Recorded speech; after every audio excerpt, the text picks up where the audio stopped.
Hello and welcome to an all-new episode of Anime Brain Freeze. We are, as always and forever, your bizarre hosts. I am John. And I'm CC. And when there's just too much cool anime to watch, we've got you covered. Today we will travel to Florida, of all places, to wrap up the last chapter, kinda, in one of our longest running series we have covered since pretty much the birth of this little podcast, episode 5 to be exact. And what else could it be than JoJo's Bizarre Adventure Part 6, Stone Ocean. And after that we will of course present you our picks for best anime of the season.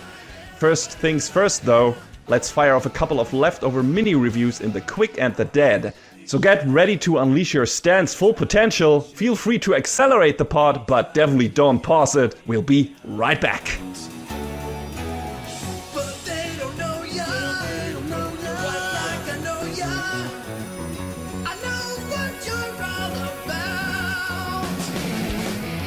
So yeah, we got, I think, 2 leftover mini things or something.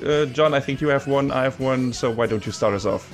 Bet you can't guess what show I decided to check out between all of the others we talked about this season. Does it start with L? No, it does not. So it's not Love Live. Well, I mean, I watch Nichijou Animation, and that was my Love Live fix, but technically that would be part of the next season we're going to be talking about. Okay, so I mixed it up. So, but, yes?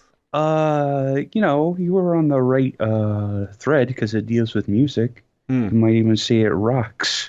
Oh, because Bocchi the Rock. Bocchi the Rock. Yeah. Okay. All right. So that was a late pickup for you, right? Because and in the time I should have spent catching up on Stone Ocean, I was just like, this is pretty good, and I kind of binged it over the course of like 3 days.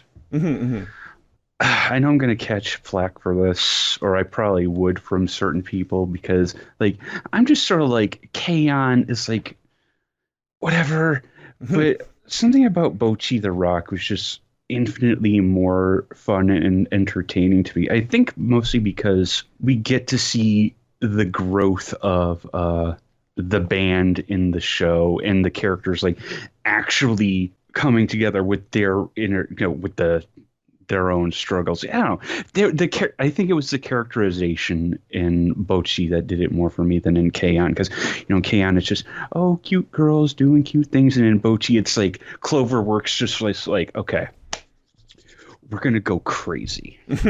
I heard it has a very energetic and creative animation style. Yes. All of the times that Hitori, the main character, has her nervous breakdowns, sometimes the animators were like, we're just going to go ham for a few frames. Hope you don't mind.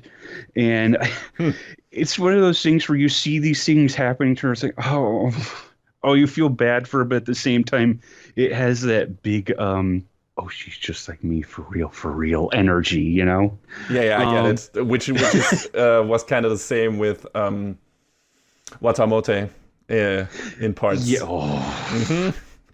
The too real part. I'm still taking psychic damage from Watamote to this very day, dude. Hashtag relatable. Anyway, it seems like maybe Bocchi the Rock was the bit more mild version of that. yeah, I guess. It was, centered around music and, making a band. They make this band called Kesoku Band, which is, it was a funny pun on like how you would say, I believe, rubber band in Japanese. So, fun fact, the characters actually showed up in a show before Bocchi the Rock. Oh, interesting. Yeah, I think it was Slow Loop. I watched that show, and I think I briefly mentioned it. Yes, that rings a bell.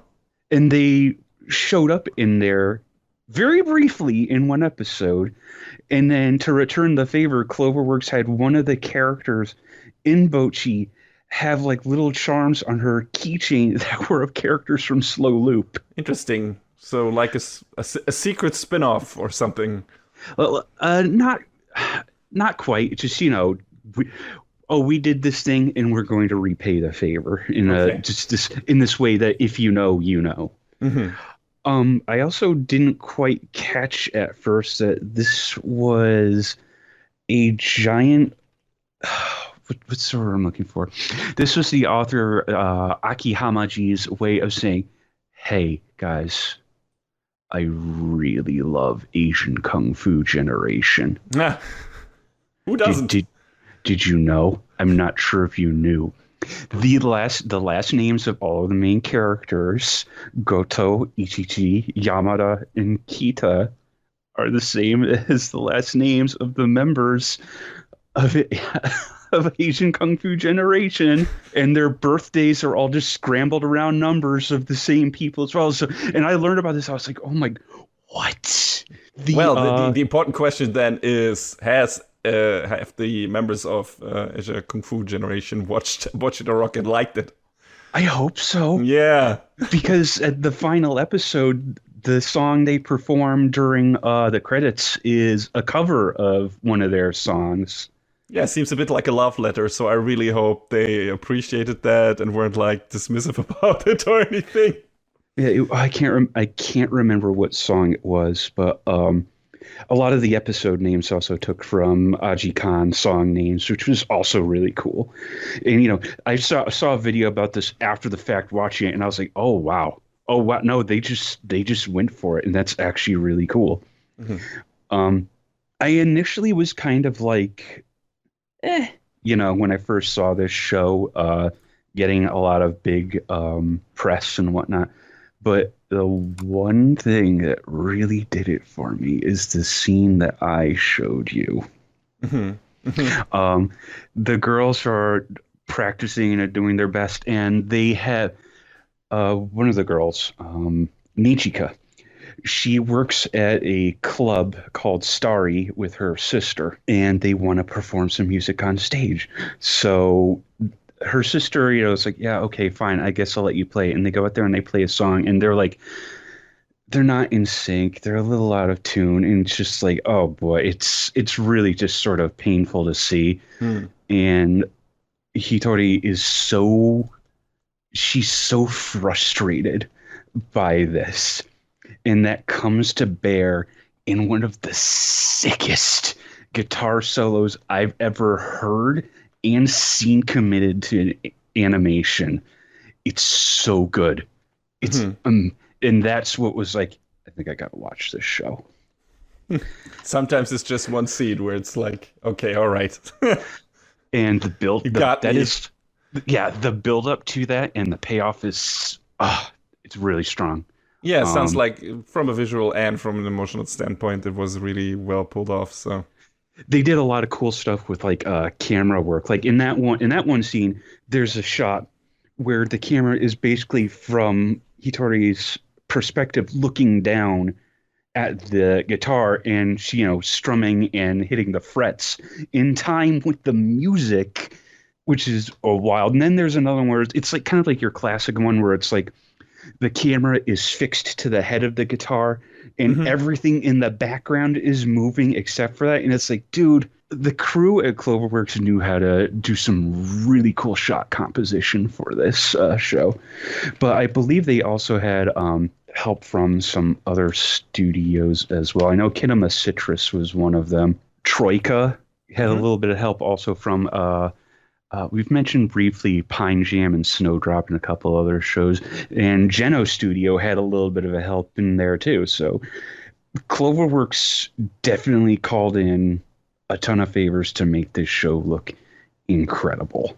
And, you know, you don't expect, I didn't expect this sort of like wild Sakuga fest from a show about 4 girls playing music. Yeah, I mean, that's the best kind, right? When that happens in shows that kind of don't demand it, I guess, but then you feel there was so much love poured into it by all the people involved, and that like elevates it. And, yeah, for sure. Yeah, I like when that happens as well. It's like you didn't have to go that hard for this, but you did, and I appreciate it. I kind of had the same feeling in a couple of anime we watched, definitely. Like, absolutely. What was of the recent ones? I would say maybe Skate was something where it's like, this is such a silly, dumb premise, and you really didn't have to go this hard for this stupid thing, but you did, and I appreciate it a lot. And so yeah, I feel like some shows you expected definitely more than others. Where it's like, okay, this is a high profile show. I expect it, like this season, Chainsaw Man. I was like, okay, I expect this to reach a certain level of Sakuga and, animation quality, whatever, scene composition, everything, right? And sure, the show went beyond that, and I also appreciate that. There was also poured a lot of love into that show. But I think it's, like I said, it's even more rewarding when you have shows where you don't expect that at all, and then they just go full ham. It's like, what the hell? Another one of my favorite shots is just as Bocchi is getting, or as Hitori is getting, well, they call her Bocchi for short, because, do you get it? Hitori, Bocchi. Yeah.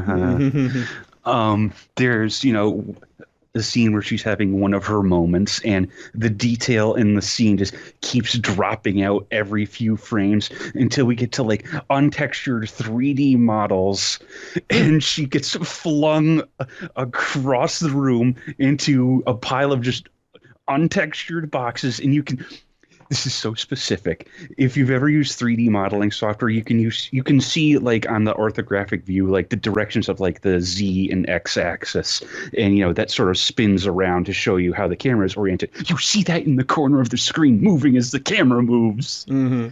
It's such a nothing detail that's like, I love it. Mm-hmm. Thank you.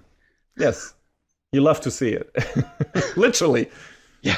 Great, you had a fun time with it. The show's great. Watch it. It's got incredible music, bangers all. There's the one that I showed you called That Band.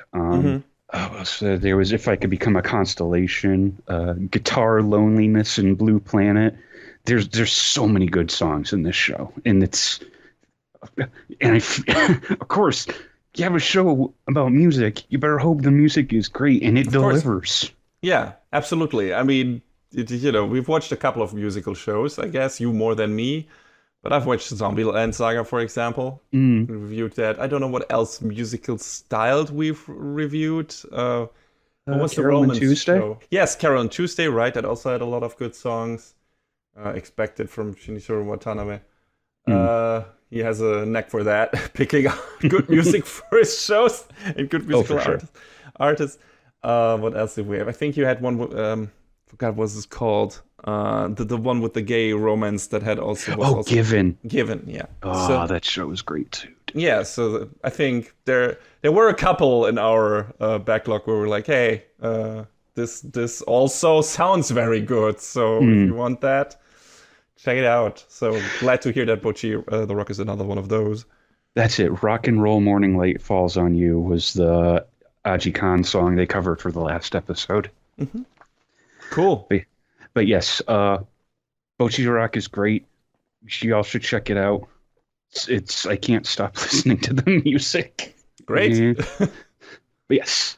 So what was the one you had? The one I had, but I didn't feel like doing a full review of, is Bleach, 1000-Year Blood War, which, I finished the 13 episodes that have been put out now. The series isn't finished yet. I mean, there's more seasons bound to happen, I assume.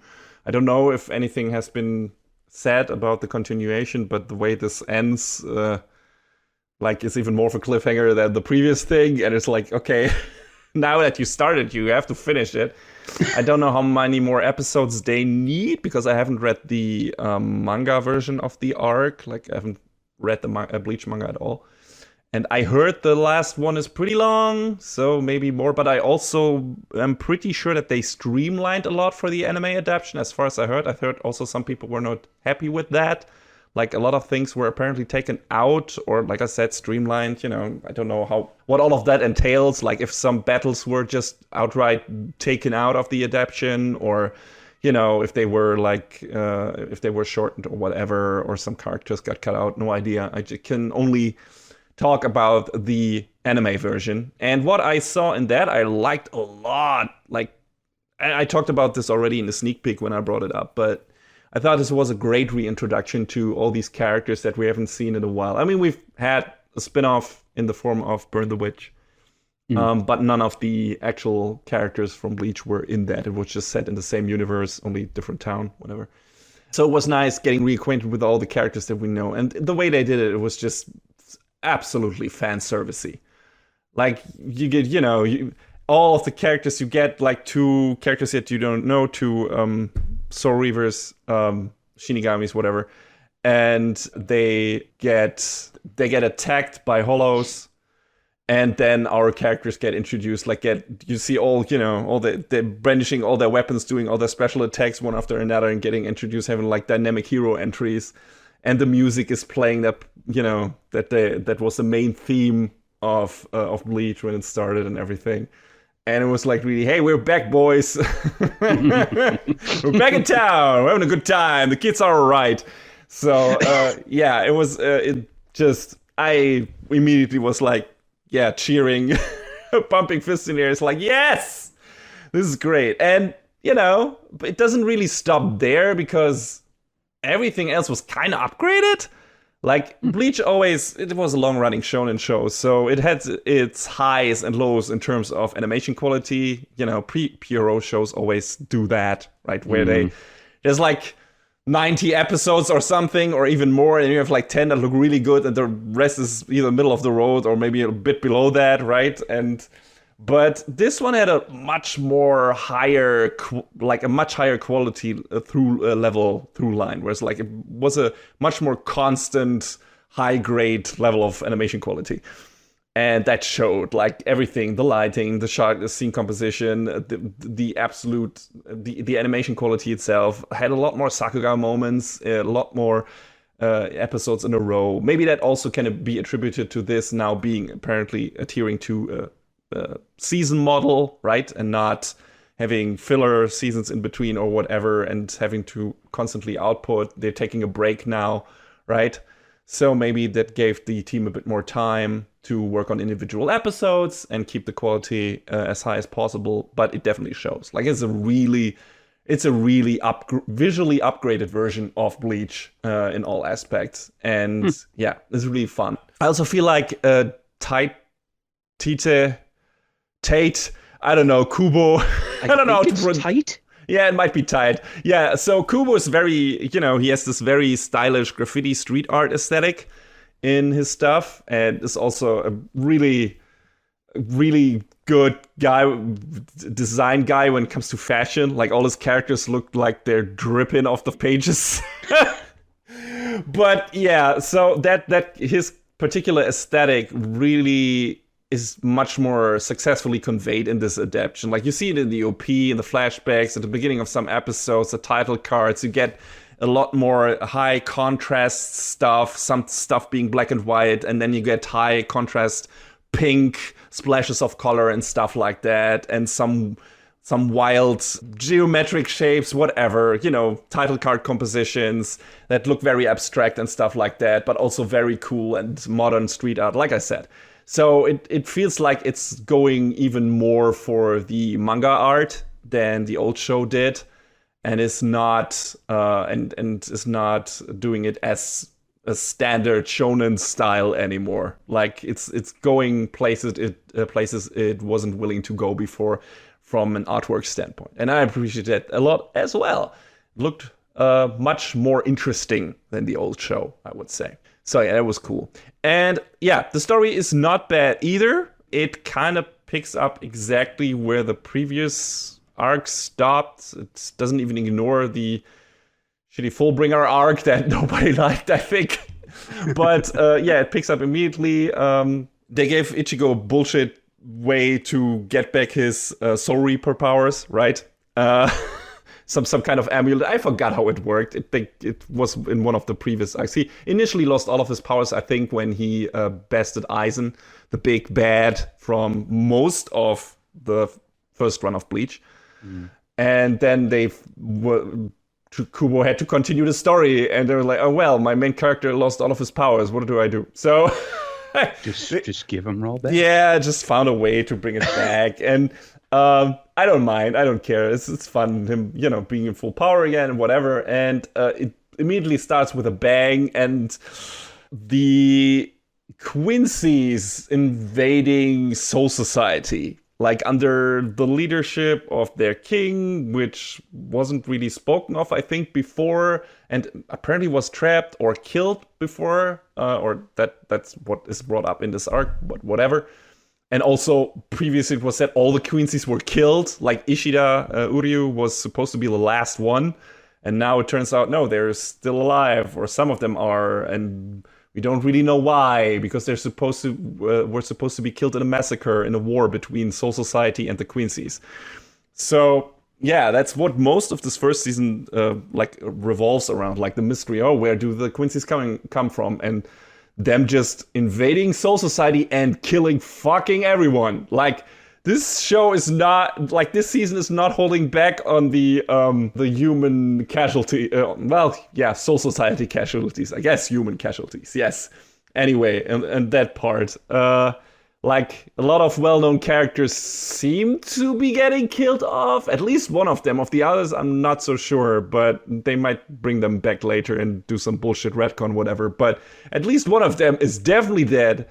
And, it's not pulling any punches, and it's going for it, and it's looking the part. Like, there's some amazing battles that you would like to see, like with the first captain, like Yamamoto, just going nuts with his power, which we hadn't seen until now, like his Bankai's full unleashed power, whatever.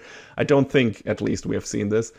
And it just goes crazy. The visuals get super badass. Like, there's this scene where I think Yamamoto like walks over at least 100 Quincy corpses in a flashback. Oh. Like, where it's like this true one-sided massacre, like where it's like, oh, this was the war against the Quincy's, and nope, he killed all of them, and yeah, and with the help of some other crazy Soul Reapers that might or might not still be alive. And then new characters are introduced, and of course we get a little training arc with Ichigo and Renji and whatever. But yeah, everything in between is just non-stop action, and it's super dark and violent. And Bleach has never been that violent and edgy, I would say. So it was a surprise, kinda, but also a welcome one. It was I didn't expect it to go that ham, but I liked it. And yeah, not much more to say about this season. It's more Bleach. It's bringing up a lot of cool. It's bringing in a lot of cool shit. It's of course retconning a lot of stuff. So yeah, there are a bunch of surprises here and there, and you know, like I said, some cool battles, and yeah, it's just a blast. It's a blast. If you liked Bleach before, I think you will like this season as well, and you probably have watched it. It's on Disney Plus for some reason.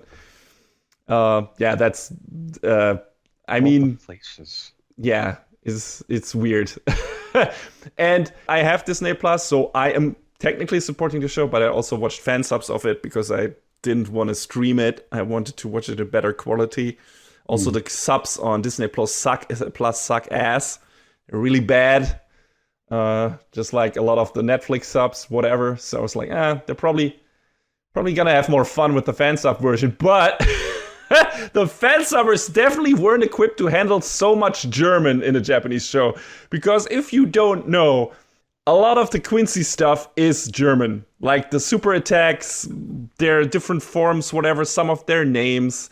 A lot of that was already the case with Ishida's attacks. But now you got a whole battalion of these people. And all of them have different German names, like Sternritter and stuff like that. And their forms being vollständig and letzter Stier and stuff like that.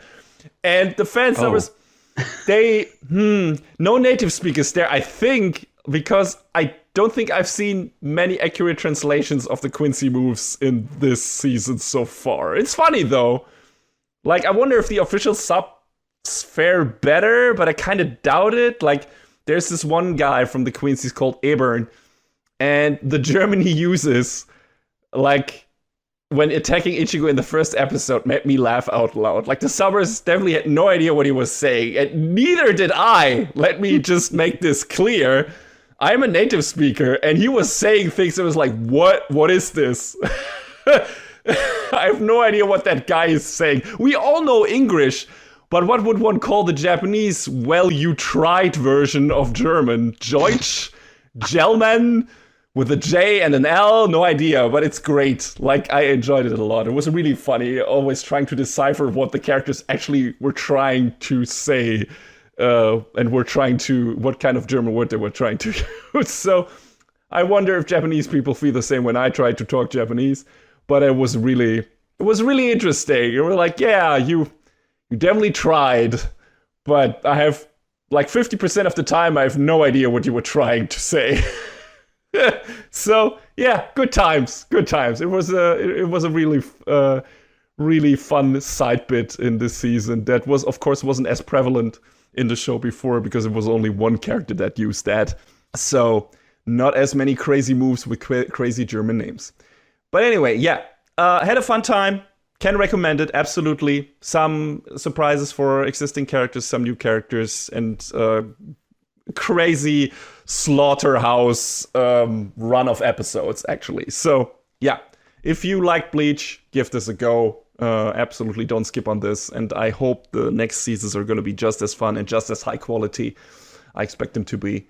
And yeah, I will ride this train till the end because I'm glad that we finally got an adaptation of the final arc of this story. Nice. So I hope they're going to finish it up. That's cool. Yes, it is. Talking about cool things, let's continue on to our last review for this season. And, well, not for the franchise, but for a...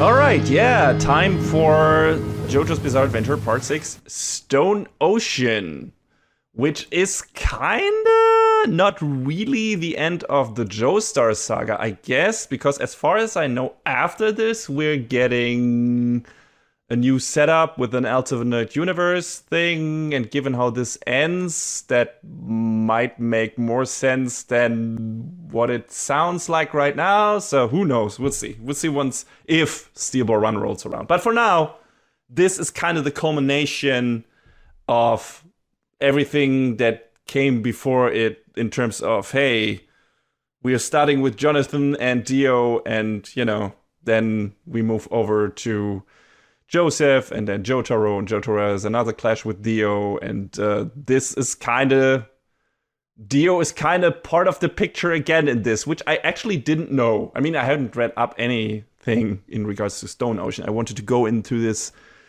totally ignorant. So that was a neat surprise that they were actually like kind of trying to bring some of it full circle, and this definitely, especially in the last bits of the show, it feels like this is actually what they wanted to do. And this is like, hey, we're gonna wrap this part of the story up with this. Or did you get another feeling, John? No, I mean, when all was said and done, it felt like, yeah, this is pretty much the end of the Joestar story as we know them. Yeah. Yeah. But, I mean, I knew that Dio had some involvement at some point after part 3, but I didn't know when it played in or how it played in. So, boy, we got our answer. I mean, the only parts he wasn't involved in were 2 and 4, kinda. Because 2 were the Pillar Man, whatever. There were different things, entities, whatever. And 4 also didn't have any parts. 5 had at least Giorno, which was who is the son of Dio, which I expect, given what happens in the last third of this season of this part, I expected him to show up at some point. That was one of the things that kind of weirded me out, because it becomes this whole, hey, we're all kind of children Dio and descendants, and we're drawn to each other, whatever. And I felt like, hey, you're kind of missing a very important one here that got dedicated, that we got a whole season for, a whole part for. So what is happening? Why is he not here? That was kind of weird.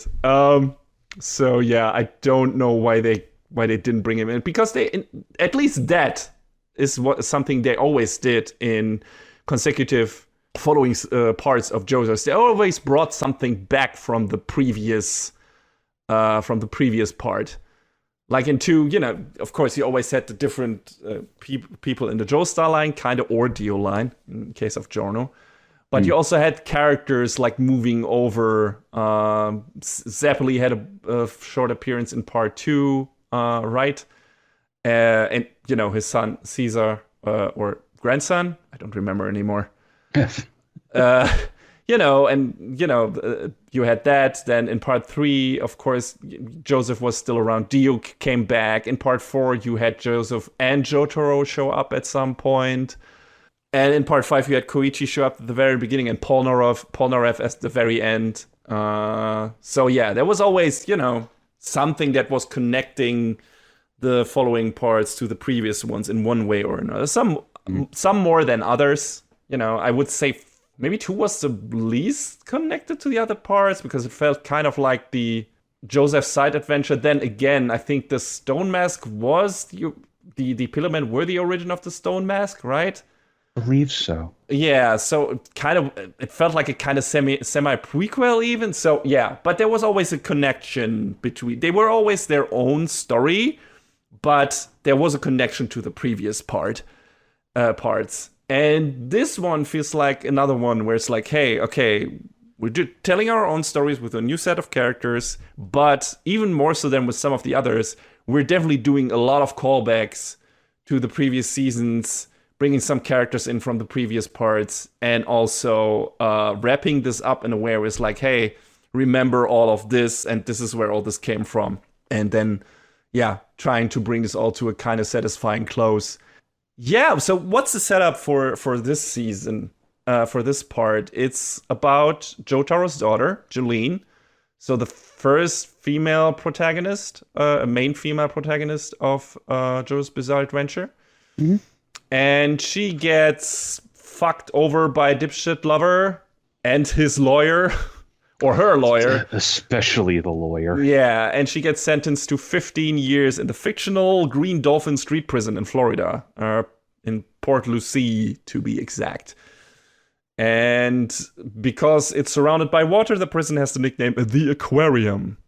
And yeah, so she gets imprisoned, and first it seems like, hey, it was just some circumstantial bullshit. And then later we find out, no, actually there was some intention behind that happening by some dark forces in the shadows that did some puppeteering and dark machinations, whatever. And yeah, she meets some friends, some enemies along the way, and then tries to solve the mystery why she is in that prison, how that relates to her dad, and who the bad guy is, of course, and what his plan is, and how to stop it. And, of course, a bunch of crazy-ass battles with the stands, which are these kind of physical manifestations of characters' inherent soul powers, whatever, that have been introduced with Part 3, with Stardust Crusaders, and have been a part of the series ever since. And we got a bunch of those, and it's a wild mix of physical-focused battles, where it's like power against power, but a lot of them are also like these puzzle battles, where it's like, hey, we have to find out what the power of the opposing enemy stand is, and then we have to find a way to beat it, because it's not evident what their weak point is right now, and we don't even know who commands it and whatever, and what the range of their power is, and how we get around that and everything. So that's kind of how the battles in JoJo's have worked for a while.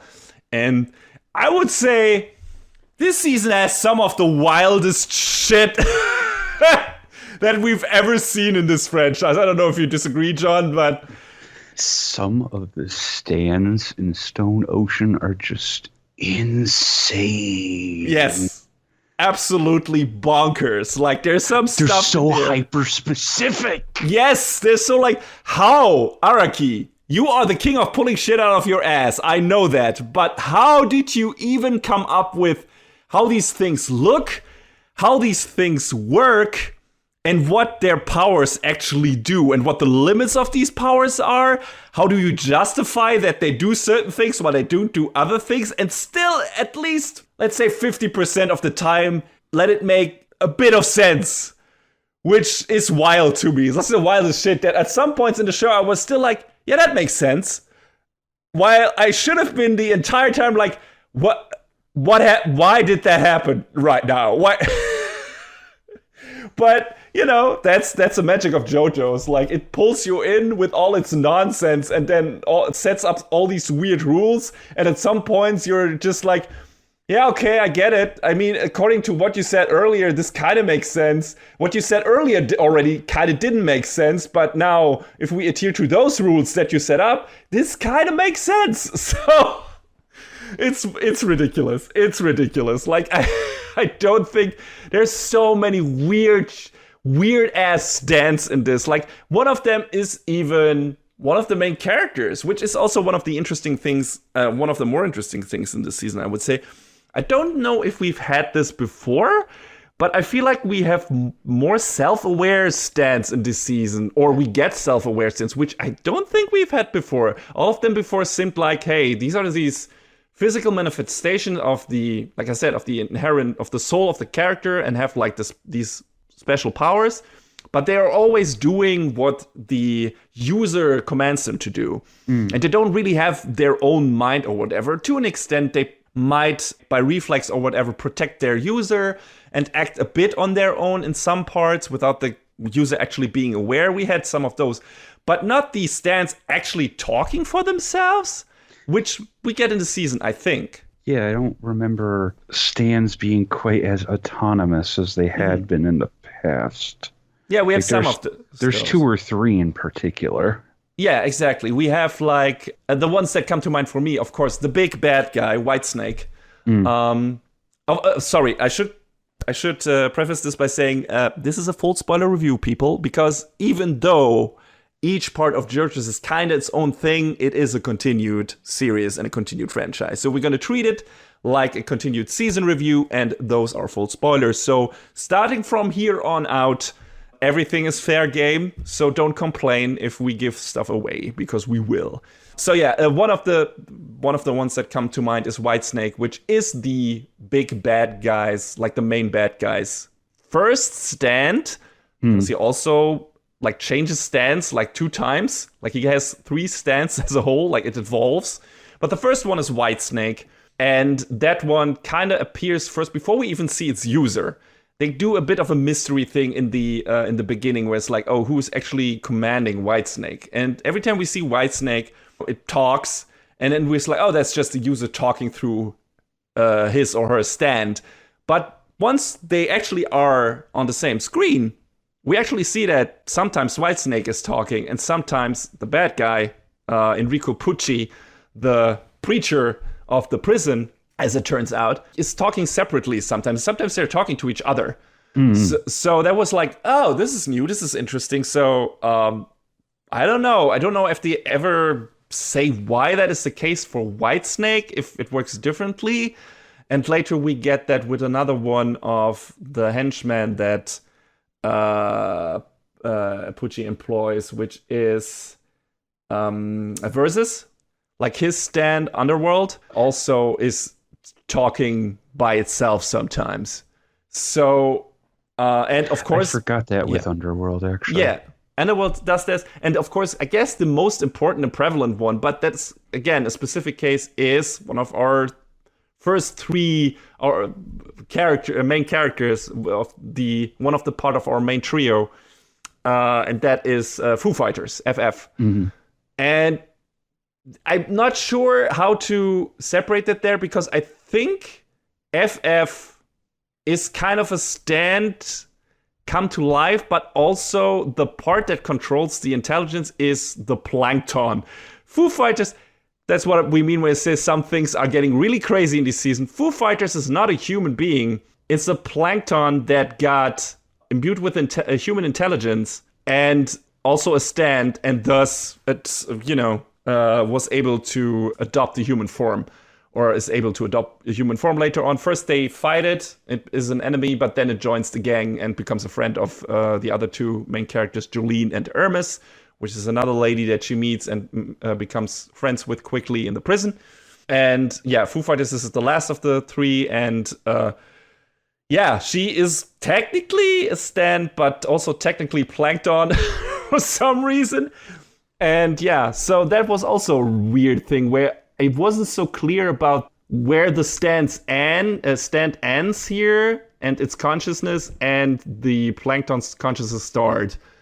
If the plankton is, if the stand is just a tool, or if it's a fusion of the plankton and the stand. So that was also an interesting part. A lot of little interesting intricacies in this season where it's like, okay, this is new.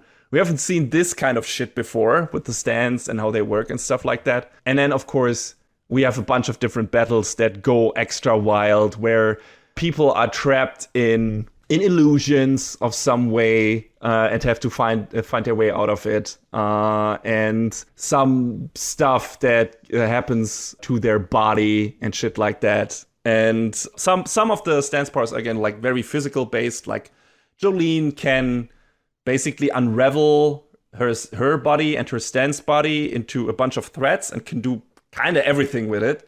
Like kind of teleport, but also attach herself to stuff, like evade attacks with that, and by making her body non-corporeal anymore, but just unraveling that part of her body and stuff like that. She can fix her wounds to an extent anyway, stitch them up. For the other healing parts, they need FF because she's the white mage of the group. And Aramis, her stand is Kiss, and she can basically split things into two. And when with the sticker, and once she pulls off the sticker of one of the parts, they get rejoined again, and it also does some damage, which is a super creative thing. Like, that's one of those things where how do you come up with this shit? Right? Like, this is so ridiculous, and the way that Araki makes it work is kind of ingenious.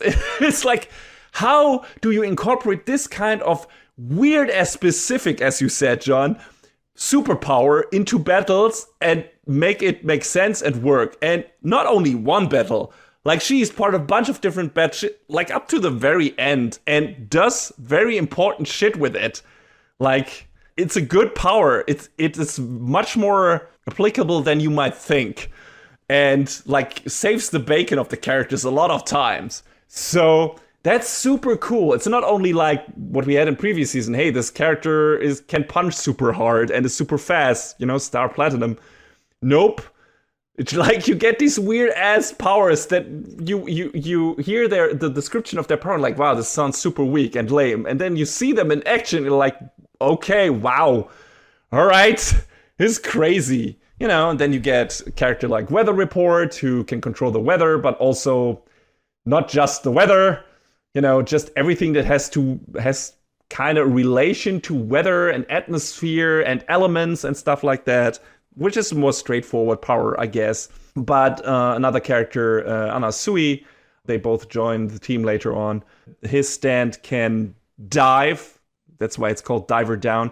Can dive into objects and people and help them block attacks or, punch through things and stuff like that. All of these are very, still crazy, but kind of straightforward in how they work.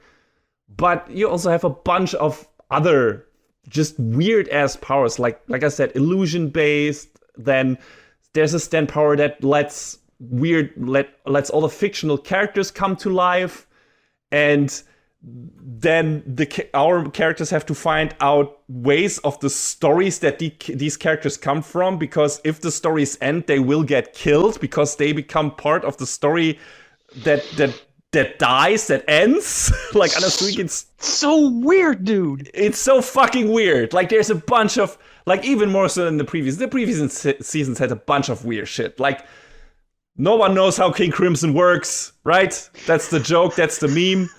How does King Crimson work? Yeah, no, I mean, we kind of get it, but, you know, it's weird. But even more so, this season has, like, so many weird powers, like Underworld. It's like it can pull you into the memories or facts of accidents that happens and trap you there. Yeah. And if you don't find a way out of it, you get killed, even though that already happened. Like, it's not a real trip to the past. You just get trapped in a memory of it.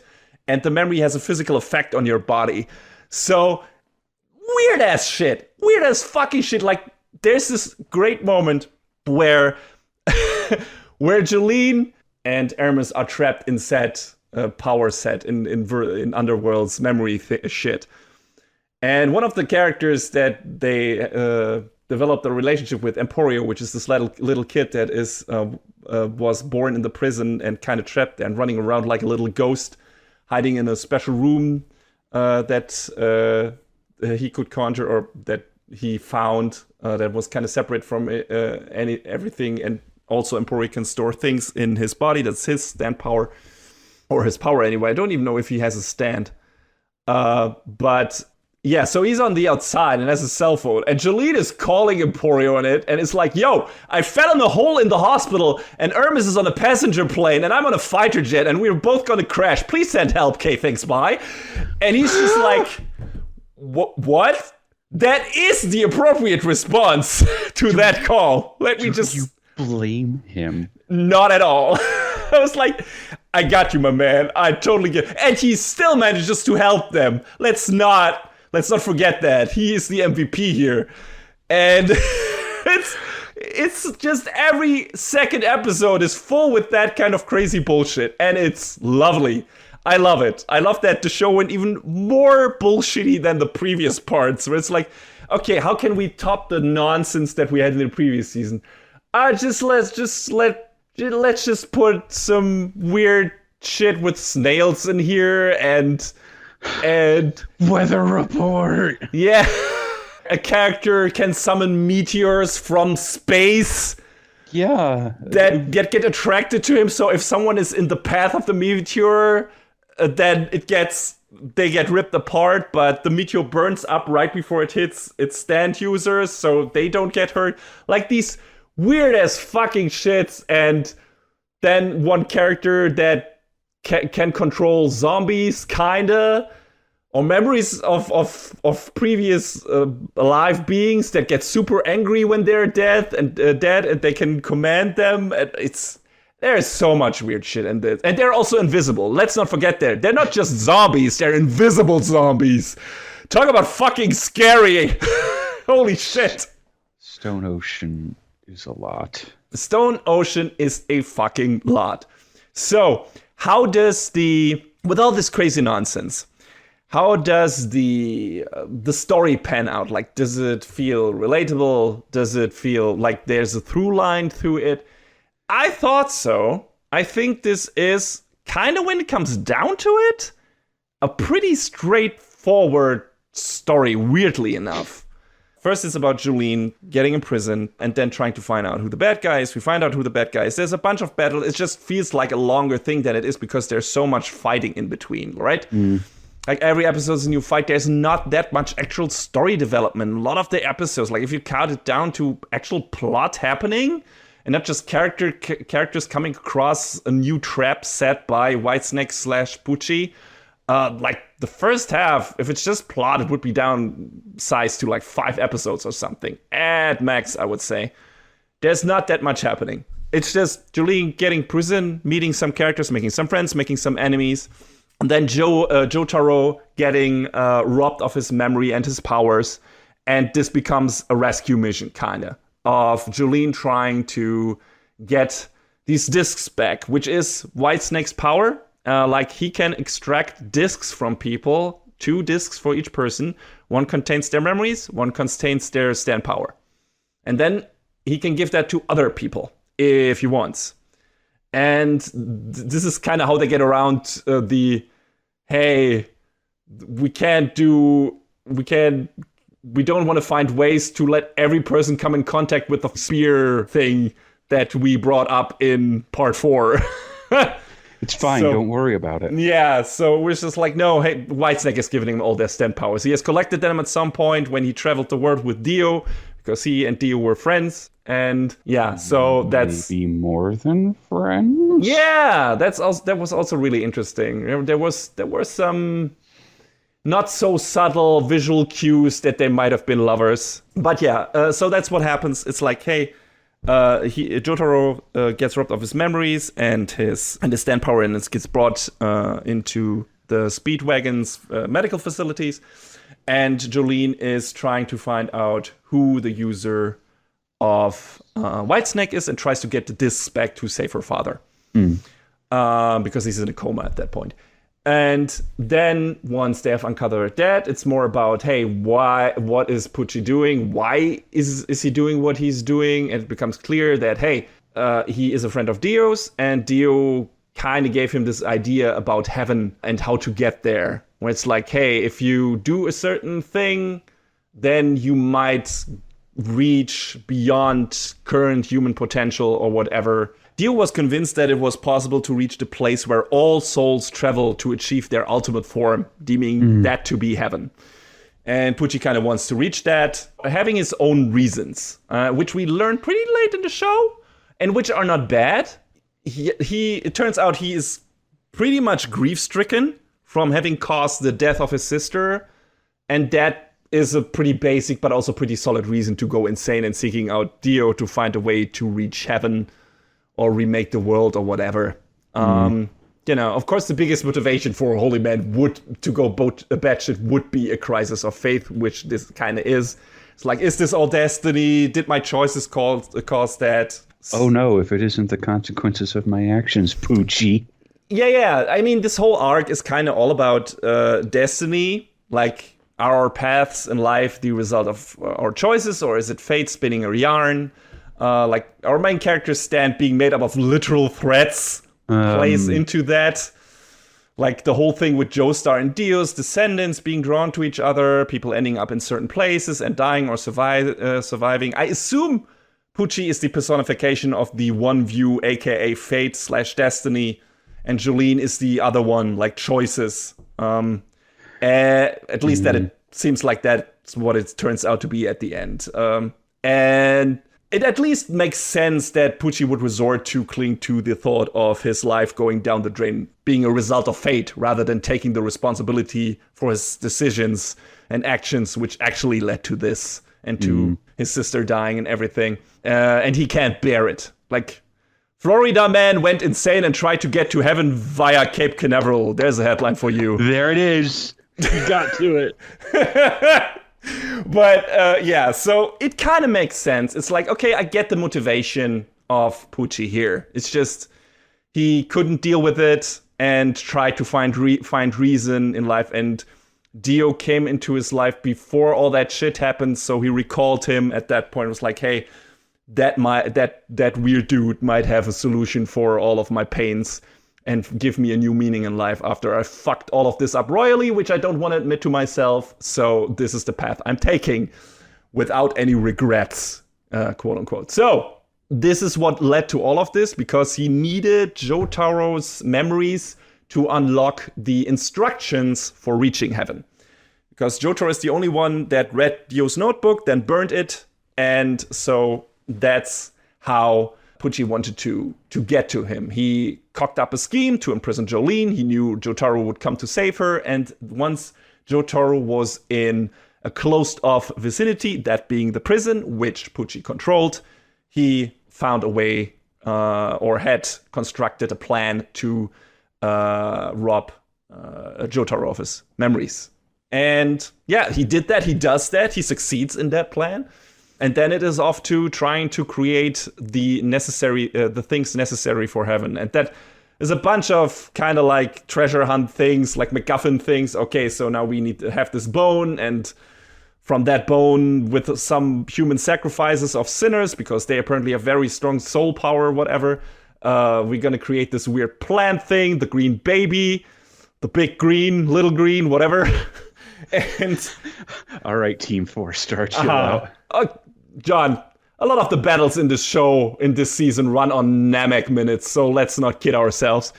You're not wrong. So, yeah, that happens, and then that weird plant baby hatches and fuses with Poochie, which evolves in his body, which was a neat detail, by the way. Once that green baby thing just becomes one with him, his eyes change.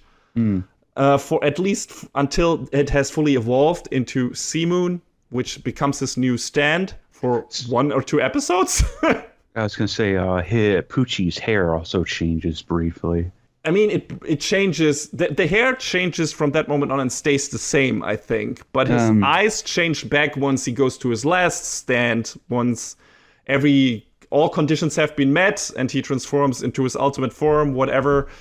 And gets his final stand made in heaven. Or no, once Sea Moon leaves his body and becomes its own entity and is not inhabiting his body anymore.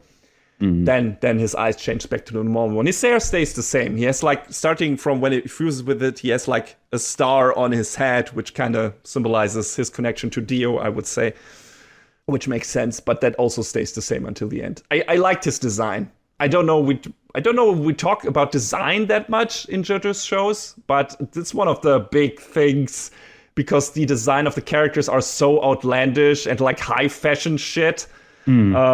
And this season is full of that again.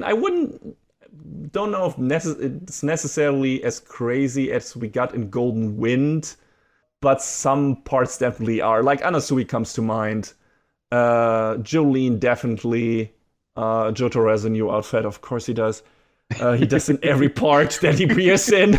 It's fine, don't worry about it. Yeah, but they all look cool. I mean, I like all of them. He's very fashion conscious, I guess. Yeah, I like his Yankee Bruiser outfit in Stardust Crusaders. I like his sleek white suit in Part 4, and I like this weird purple thing with leopard trousers in this. So it's cool. It's neat. Like he wears it. He wears those pants. So and we got a bunch of characters. Some of those I was surprised how little they play into this story because they are kind of heavily featured in the OP, like the warden, who looks like a dolphin, of course, because it's the Green Streak Dolphin prison, whatever. But it was like 1 or 2 episodes, and that's it. And it was like, okay, I thought he would be a stand user or something, and we'd have to fight him, but nope.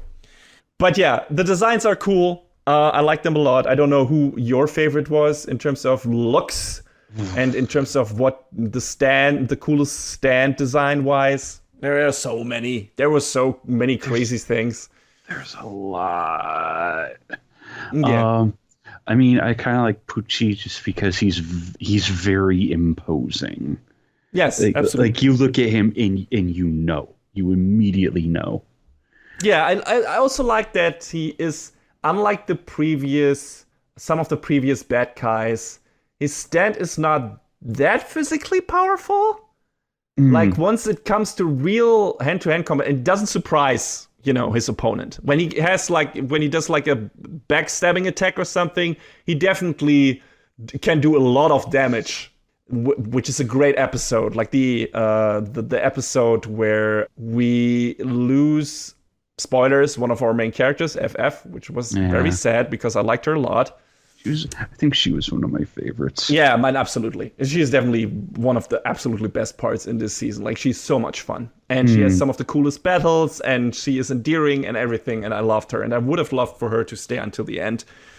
But yeah, her death is harrowing, but there's this moment where you think she met up with Weather Report and gets back to the gang to save them from the other stand that is fighting them. And then it turns out, nope, it's not Weather Report, it's Whitesnake. And it just murders, like, two of the characters, technically, not finally one of them, but it was gruesome. It was I usually don't fall for this shit, and there were some definite clues that it was not Weather Report that they're meeting with, but it was really well pulled off. Yeah, man, that was like, it was very intense. It got me. Yeah, so I like FF a lot too. Was a great stand. Even in her form when she lost her body and kind of reconstructed it, that looked really cool. It was a neat idea.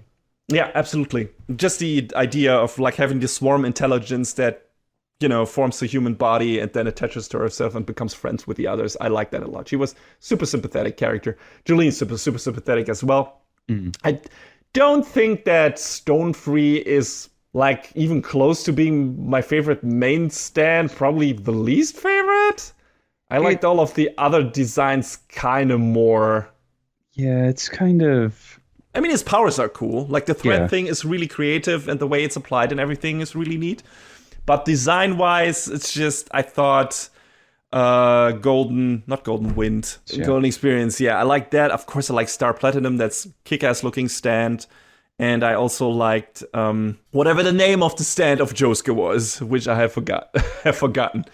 But I also like the design of that more, I think. Like, Stonefree is okay. It's all right. But there are a lot of stands in this season that look more interesting than that, actually. So, yeah, I like Diver Down. I like a bunch of the other more wilder shit. That like, there's one battle against a stand called Dragon Stream, which is a wild battle in itself because it's against this weird kung fu martial arts old guy, like Gen character.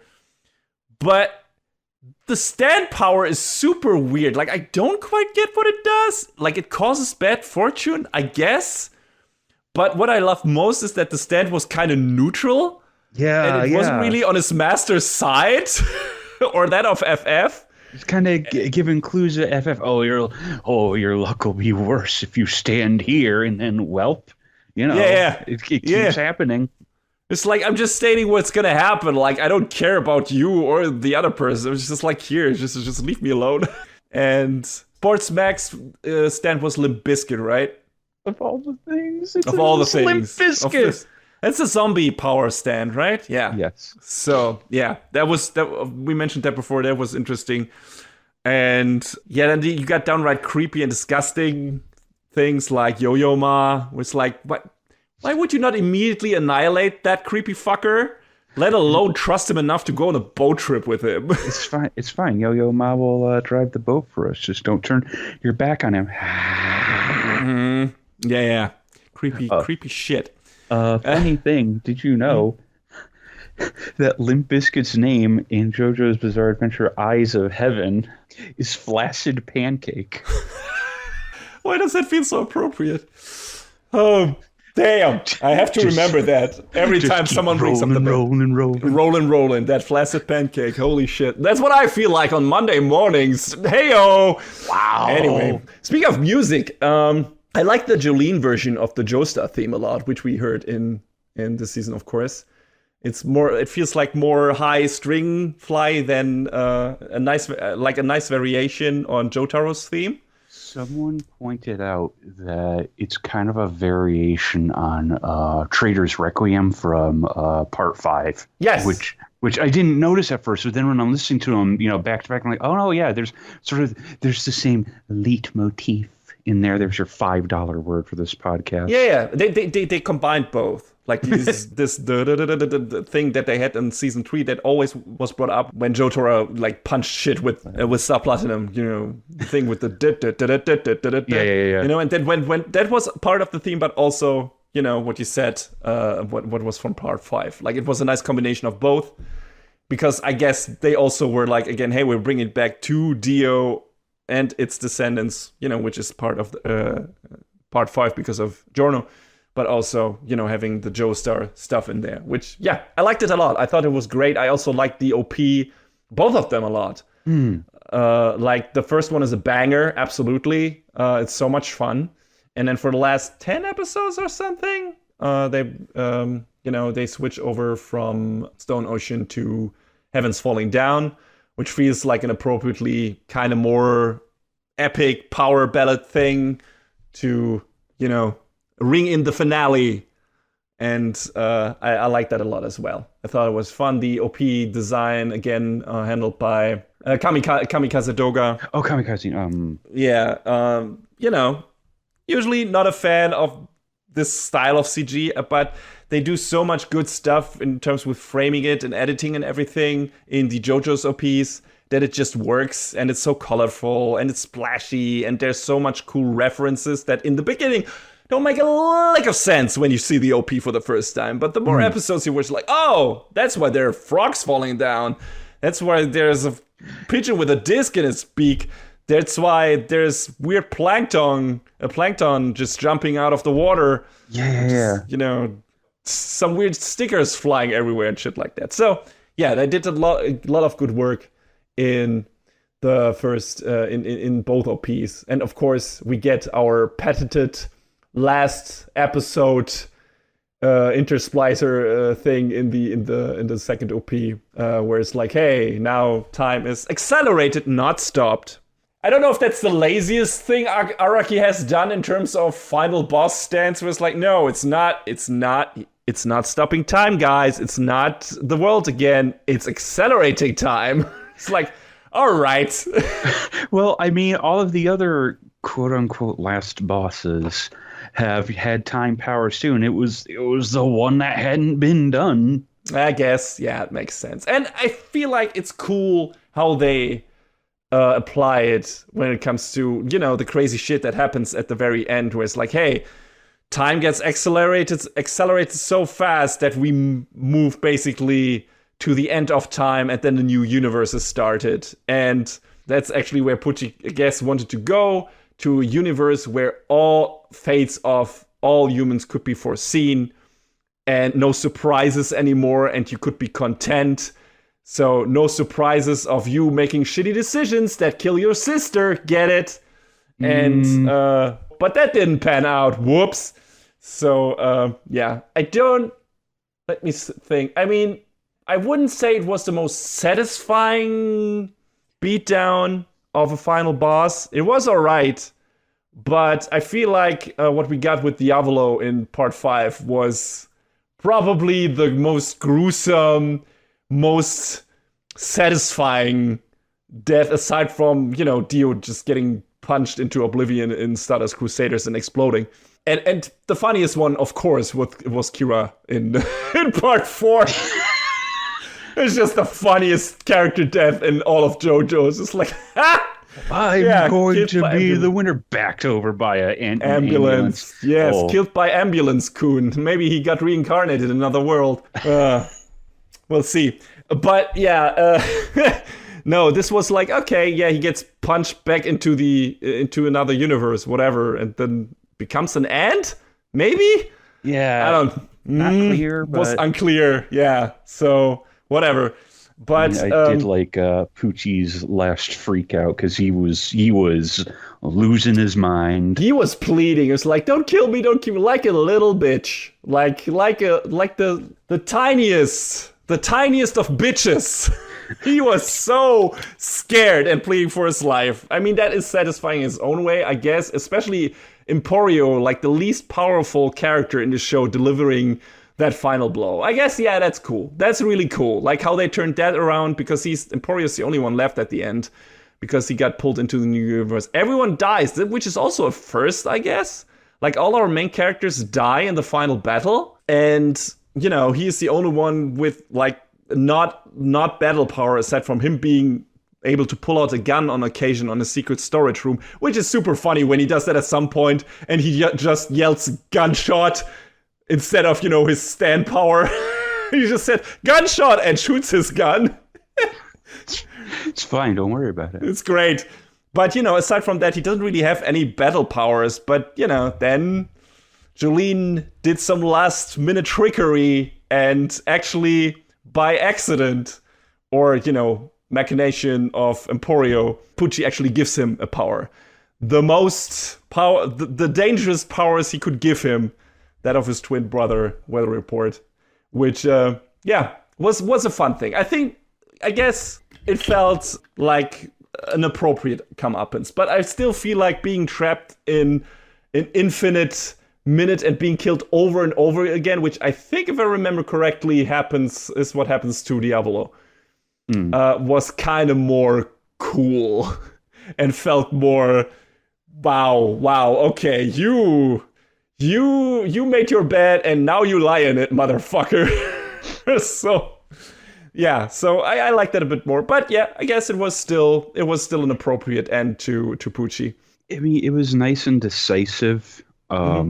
this was, Jolene's story in large part. So I kind of wanted to see her deal the final blow, but that's just not what plot called for. But I mean, I guess it was about ending the eternal battle, and that maybe the statement was none of the Joestars could have done it. It could only an outside force was able to stop this eternal back and forth thing. So maybe that's what they were going for. I'm not sure, but I agree with you. I would, of course, we have always want our main characters to deliver the final blow. And Jolene is a cool character. She's one of the coolest ones in this show. She's super feisty. She's funny. She is. She does some neat, kinky jokes that I really appreciated. It was really fun. And, we get a happy ending in its own right because Emporio gets transported into a new universe, the only one who retains the knowledge that there were other ones. And then we see Jolene ending up with Anasui and everything, which, all right, it's not like these characters spent that much time together, but sure, let them marry, whatever. And in this universe, maybe they spent more time together. So that's fine. And then Hermes also, by accident or fate, who knows, ends up with these characters, and they all have a fun ride together and pick up weather report on the way. And then roundabout place, right? That was also nice. That was really nice, ending it on the theme of the first season and the second season, I guess. And then we see like artwork from all kind of or callbacks to all the previous season, all the parts. And that felt like a nice, hey, we're bringing it all back. This is the finale of this story, the finale of the Joestar bloodline. And every remnant of Dio, except for maybe Jornor, but he's a good guy, whatever, kind of, so it doesn't matter, have vanished. So it's fine, it's good. I felt like it was a decent ending in terms of, hey, breaking away from destiny, which is kind of one of the main themes here. We also got a Romeo and Juliet thing going with the guy that fucks over Jolene literally being named Romeo, and the whole thing with Wes and Perla being also kind of this doomed romance, Romeo-Juliet thing. Also, I was surprised that JoJo's actually tackled racism, which I didn't expect. So, good on you, Araki. Yeah, a little bit. Yeah, very small bit. But I mean, Wes gets fucking lynched, right?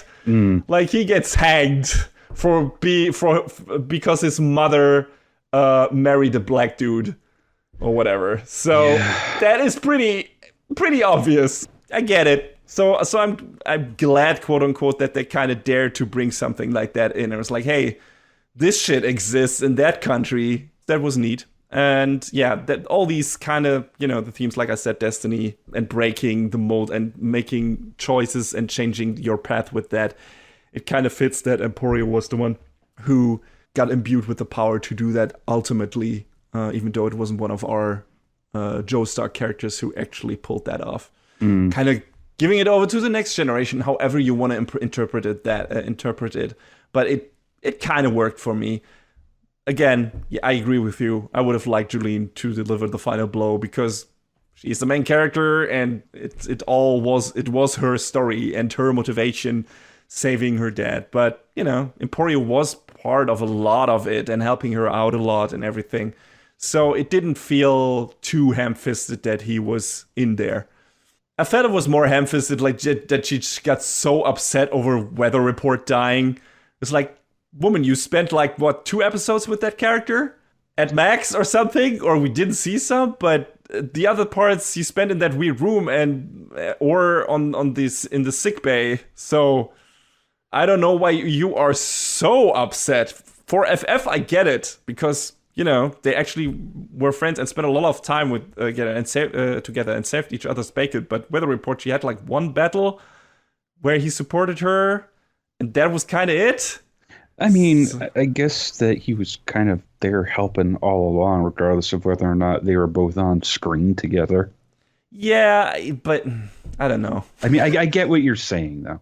She was really, really broken up about it. Like, really, really upset. And that's nice. I get it. That you kind of want to... JoJo's has always been a show about heightened emotions, even for anime. Like, even if you consider that it's anime. Anime does that a lot, but JoJo's even more so. But this was like, okay, why though? Why him? But yeah, I got it more for FF. That's why the character deaths in Golden Wind and Stardust Crusaders were so effective, because we spent almost the entire story with these people together, and so did their companions. Like, they were pretty much there the entire time, and then you lose some of them. It's like, soul-crushing. And with Weather Report, it's like, we meet him, yes, and then there's a battle, and then we meet him later again, and he hangs around with Anasui, but not with Jolene, and the one time we thought we met him between that, it wasn't him, it was Pucci. So that is the voice over the walkie-talkie. Aside from that, it's like, all right. I mean, I liked his backstory, but I didn't feel that much of an emotional connection to him or his character death. And it was weird to me that Jolene did. It's like, yeah, okay. I'm glad that you feel for your fellow man. That honors you, Jolene. That's good. But yeah, I wasn't there 100% with her. Yeah, I'm a cold-hearted asshole. Yeah, I mean, no, I don't blame you. I think you're right about that, but I don't know.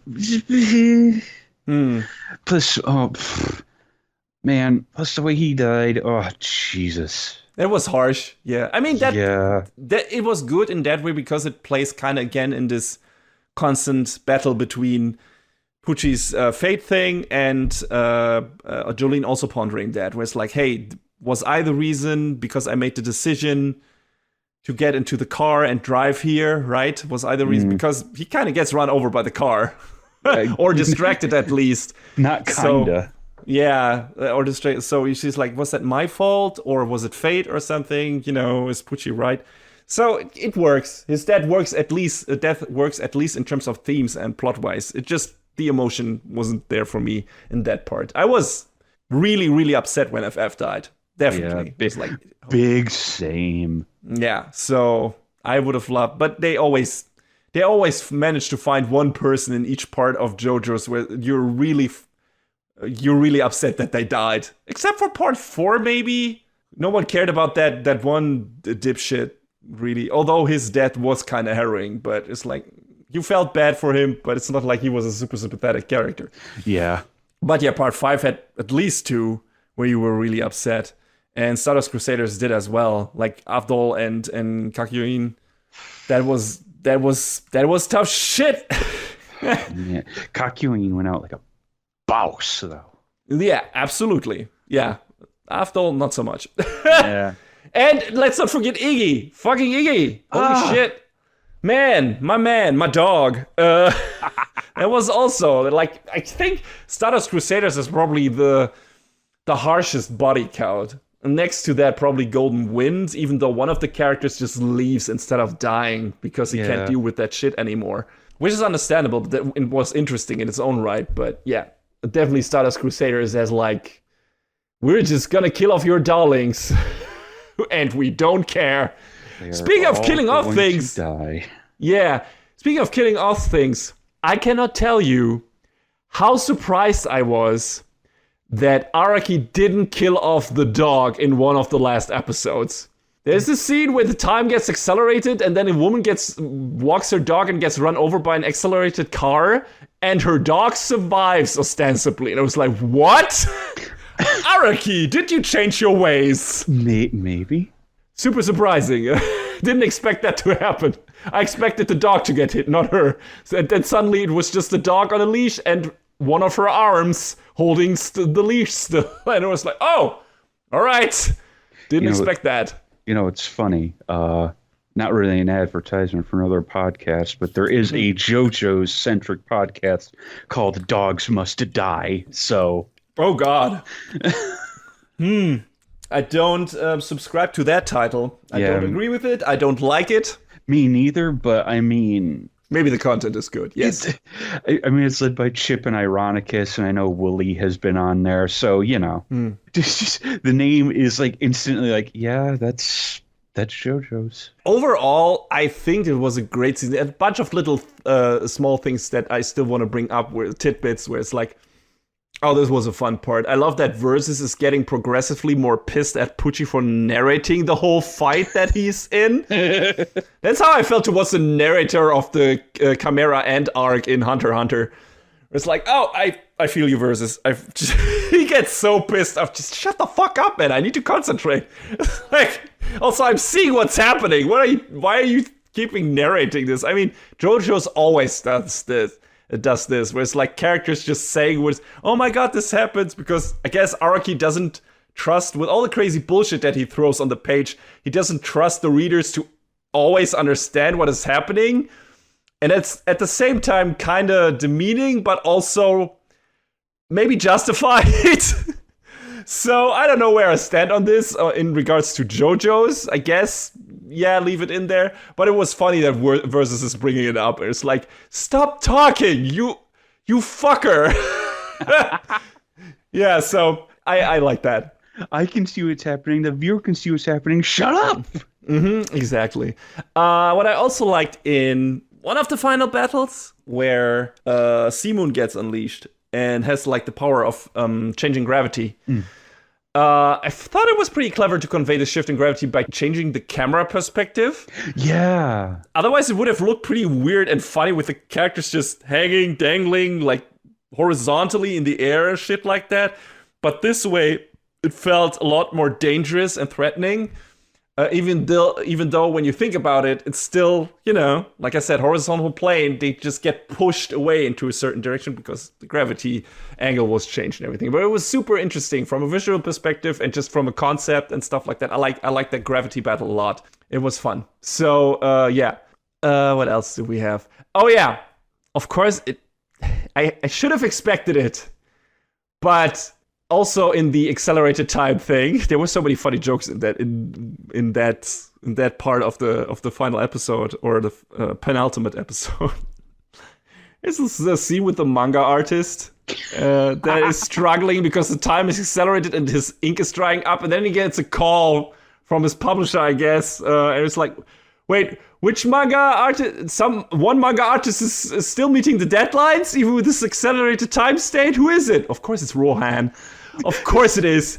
Of course it's the Araki self-insert. Araki is like, hey, if this shit happened in real world, I would still be able to meet my deadlines. Fuck y'all.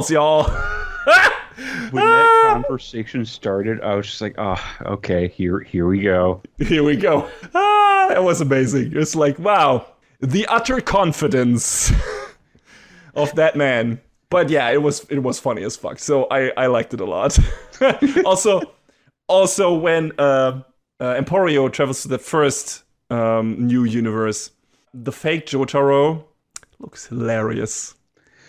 I laughed so hard when I saw his face. It's like, holy shit. Alternate universe Jotaro and Jolene's faces are just like, what is happening? I mean, Jolene is fine.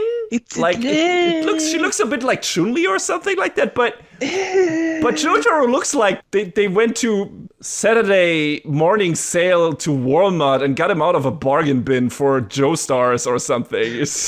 It's definitely the I want JoJo at home, or I want JoJo. Can we get one? We have JoJo at home. Absolutely, the JoJo at home is that Jotaro. Absolutely, yeah. But it made me laugh. Some other cool, neat stuff. There's like a battle that is all about memory, and I don't know if Araki ripped off Christopher Nolan with Memento, or if Memento ripped off JoJo's Bizarre Adventure, Stone Ocean. I don't know what came first. Would have to look that up. But it's kind of the same thing, like Jolene being under the effect of a stand power that erases every fourth new memory that she comes. So that can be anything, visual cues, whatever, things she reads and hasn't known before. And she can remember 3 new things, and after everything she sees after that, or registers in her brain, in the memory banks of her brain, replaces one of the previous 3 memories she made. And she gets trapped in like this endless loop of amnesia, which is in itself horrifying. That's a horrifying concept. Just her just stumbling around in the prison, not being able to remember why she is in a certain place anymore. That's some real life existential shit, like Alzheimer's stuff. It's like, I feel don't want to think about it too much. It's really horrifying. It's like being trapped in a labyrinth where the walls constantly move around you and you don't notice it. And that gave me the creeps. They said it in the show, but just have to echo it that I feel like being able to remember only 3 things is worse than being able to remember nothing at all. Yeah, I wonder what's worse. But holy shit, that was just like that was so horrifying how they made it work and how characters just did the same shit over and over again because they couldn't remember that they did it, but also just this specific set of things, and they also trapping themselves by writing stuff on their hands, but writing the wrong things that would trap them in another loop. And yeah, but writing things was an important part of that because just like in Memento, kinda, Jolene writes hints on her body. And in one or both OPs that relate to that episode, we have a lot of the credit, or some of the credits, written in small handwritten notes in the background, like squiggly lines, whatever. That was really neat. And some of the font is flying through the screen and stuff like that. And that was like another neat bit that they didn't have to put in there, but they did. And like at this point, JoJo's OPs are famous for doing little interesting bits like that. And I think Stone Oceans did a lot of shit where they changed little parts of the OPs on certain episodes. The stuff once Weather Report uses his power where he lets it rain poison frogs. That's part of the OP at that point. It wasn't before, I think. And then, that part with the font and everything. And yeah, they get a bunch of shit in there. They mix up the ending part where Jolene at some point starts hugging Jotaro, which was pretty neat. And also you get this thread that forms the star of the Joestar, and you see like, oh, threads of fate, Dio, blah, blah, blah. And yeah, they changed that up a lot, and it was a lot of fun picking out those little tidbits, those little changes. So again, much appreciated putting in the effort there. David Production. Good stuff. Animation quality wise, I would say this was again typical JoJo stuff. Some of the stuff looks good. Some of the stuff looks pretty stiff and limited. That's how JoJo's has been for a while. I feel like a lot of part of the Stardust Crusaders looked better than what we got after that in the consecutive seasons. But that might be rose-tinted glasses on my part. So, Yeah, I feel like this one was kind of rough in parts. A little inconsistent. Yeah, absolutely. I mean, some parts look really good in terms of battle choreography, in terms of the penultimate episode has some amazing shots, like when it comes to the accelerating time stuff. Like stuff gets really fluid and some wild shit happens with landscapes transforming and characters moving and shit like that. Like the final clash between Pucci and Jolene looks really good. And yeah, that was definitely good, but you also have some episodes where it's just one part of a character's body moves, like one arm, and there's no animation aside from that. It's like, we were able to animate one body part, and that's it for the scene. We didn't have time for anything else. It's fine, don't worry about it. I'm not, because I'm used to this at some point, because I feel like we've had this in previous seasons. At least in part 5, we had this a lot in the later sections of the show. I feel like in 4 probably too. Although I remember some parts in between in 4 being really well animated. But again, it doesn't matter that much. Would it be nice if it all looked like the old Stardust Crusaders OVA? Of course. But a lot of the battles in JoJo's are of the cerebral kind, and it's more about figuring out a puzzle than actually hand-to-hand combat exchange, whatever. And all of JoJo's characters talking and stuff like that. It would be nice if it looked better in certain parts, but also, in most cases, it doesn't need to. It's more about the style of what it looks like. Wild colors, wild characters, wild bodies contorting in a wild way, doing weird poses and shit like that. You have some weird visual effects on screens. You have cool sound effects and shit like that. The presentation draws its strengths from something else than the actual animation most of the time. And for JoJo's and its wild shit, it works. At least that's how I see it. I don't know if you would agree, John. Yeah, I mean, that's pretty much all bang on. Would it be, yeah, it would be cool to see, just that little extra, I don't want to say effort because, animation takes a lot of work to Yeah. begin with, but, just that little extra something. Yeah. Yeah, I get it. I mean, the problem is, I guess, JoJo's Bizarre Adventures models also are very detailed when you Yeah. compare it to some other anime stuff where it's more streamlined. There's a lot of heavy line work in those models and a lot of different looking characters on screen and stuff like that. And animating them with in a really high quality probably takes a lot of time. Hmm. So yeah, I don't want to make any excuses for the animators because I know if there is enough people on it, and I've seen the old JoJo's OVA, the Stardust Crusaders one, at least the second part of that came out first for some reason, and that looks great, but that's also a different thing. And on a TV show budget, I feel like JoJo's David Production is doing a fine enough job. Some parts definitely look better than others. I still feel like Stardust Crusaders, the TV version, at least starting from the Egypt arc, looked mostly better than what we got maybe in Golden Wind and Stone Ocean. But again, I'm not sure. Maybe again, rose tinted glasses. I'm not. It's been a long time since I've seen Stardust Crusaders. A long time since I've seen the TV version of that. Yeah. So I'm not sure. But that's how I remember parts of it. I don't really have. I can't compare it against the old OVA because I didn't really watch too much of it.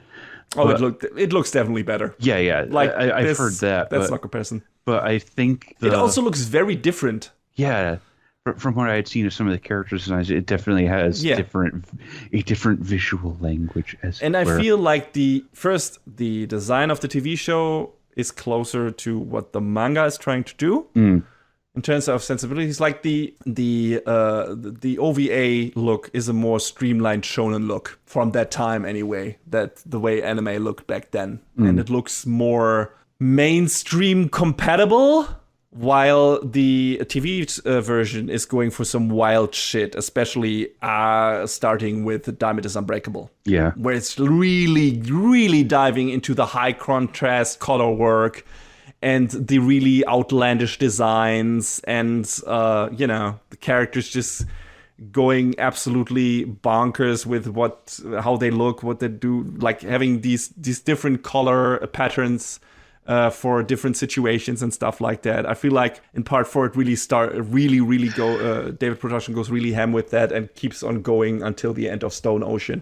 And that I feel like is in parts more interesting to look at than, just really good animation. The combination of both things would be great. Don't get me wrong. Like if we could have the look, just a base look and style and design work of the TV show with the animation quality of the old OVAs, that would be fucking amazing. In a heartbeat, like it would make the show even better than it already is. And it's one of my favorite shows. But these are things we will probably never get because I don't think we will get another adaptation of JoJo's Bizarre Adventure, not in our lifetime, and probably not in that level of quality. I don't even know how they want to improve on that, what they've done, aside from doing the animation, and that's probably not enough of justification of doing this. And then they might cut in some other things, maybe again cut out some story and do it like a movie version of shit like that. And I don't know if I want that. I mean, as far as my understanding was, the TV version of Stardust Crusaders is more faithful to the manga than the OVA was. Absolutely, yeah. So, I mean, the TV version definitely has that. Yes, absolutely. It's closer. I don't know how heavily Araki was actually involved with the adaptions, like with both the OVA and the TV version, but it definitely feels like the TV version feels more like a closer adaptation to the source material. Probably also taking its liberties, but not as much as the OVAs did. And yeah, probably doing the source material justice. So Yeah, I liked Stone Ocean. I don't know where I would rank it compared to all the other 5 parts. John, do you have an idea where you would rank it, where you would put it in terms of what your favorites are? I don't know what your current ranking is anyway, actually. So I know part 4 was very high up. I don't know if it was first. I think 4 is still the top for me. All right. I don't. 6 is not going to beat that, but yeah, I get it. maybe. I don't know how it. I feel like 6 is upper bottom half. Yeah. Like I don't hate it, but I don't. But I wouldn't be like, oh no, I would throw it on the bottom of the pile. No, I don't feel that way about it. But 4 is definitely still my favorite, and I don't know exactly what order I would put the other 5 in, because I feel like you could ask me tomorrow and I would change the order. Yeah, for me it's the same. The problem is that a lot of those are, pretty in the past, and I haven't revisited them since then. I don't remember everything of part 1. I don't remember everything about part 2. I remember most of part 3, 4, and 5, but it's like, okay, what do I necessarily like some parts of those over the others? I would still probably say, just going by gut feeling, that Stardust Crusaders is still my favorite, because it's a simple story. It's got a lot of interesting locations because it's a world tour story, right? And I like that. I like some, traveling the world with a core group of characters. That's definitely cool. And doing some wild shit. And because of that, I would probably rank the next one after that probably 5, because it's kind of a similar concept, just with a different set of characters and a smaller scale, but still cool set of characters. And after that, I don't know. After that gets really, really tough. Do I put 4 first? Do I put 2 first because I love Joseph? I don't know. It's really tough. 1 would probably still, again, gut feeling, be at the bottom of the barrel, which doesn't necessarily make it a bad season. It's just out of all the JoJos, it's the weakest one because it's the most straightforward.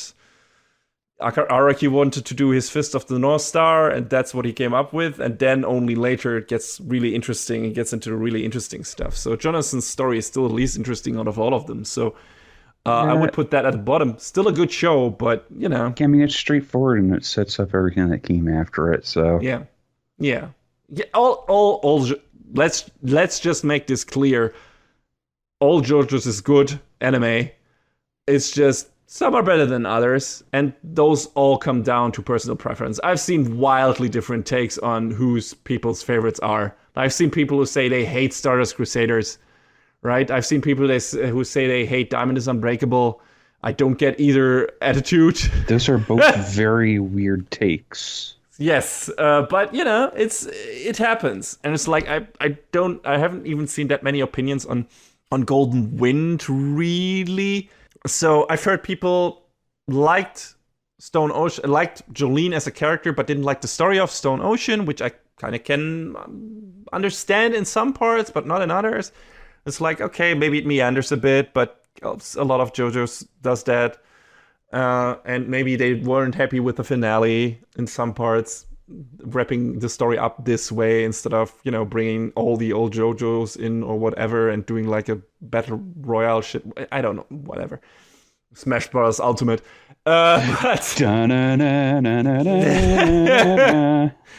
Exactly.